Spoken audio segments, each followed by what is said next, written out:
আজকে আমি বাড়িতে একদম একা ছিলাম। মা আর দাদা দুজনেই অনেক দূরে গিয়েছিল। আর তখনই একটা ইন্টারেস্টিং ঘটনা হলো। আমি হলাম মেকআপ আর্টিস্ট অমি অন্বেষা, আর আজকে আমার দাদা আমাকে বলল, আজ তোকে রান্না করতে হবে না, আমি তোর জন্য খাবার অর্ডার করে দিচ্ছি। শুনে তো আমি অনেক খুশি। তারপর দাদা অনেক দূর থেকে আমার জন্য অনলাইনে খাবার অর্ডার করলো, জোম্যাটো থেকে।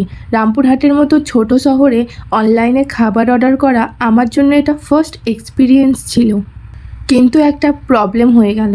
ডেলিভারি বয় আমার লোকেশনটা খুঁজেই পাচ্ছিল না। তখন দাদা আমাকে ভিডিও কল করে ইনস্ট্রাকশন দিচ্ছে, কোথায় দাঁড়াবো, কিভাবে খাবারটা নেব। তারপর ফাইনালি আমি খাবারটা হাতে পেলাম। আর অনেস্টলি বলছি, তখন আমি খুবই এক্সাইটেড ছিলাম।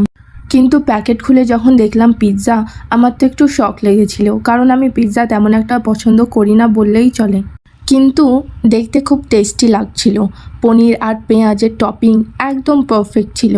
আর খেয়ে দেখি অনেস্টলি পিৎজাটা বেশ ভালোই ছিল। আমি তো পিৎজা লাভার না, তাও যদি আমার ভালো লাগে তাহলে যারা পিৎজা পছন্দ করে তাদের জন্য তো এটা আরোই ভালো হবে। আর আমার জন্য এগরোল আর চাউমিনও অর্ডার করা হয়েছিল, কিন্তু ওগুলো লেটে আসায় আমি ভিডিওতে দেখাতে পারিনি।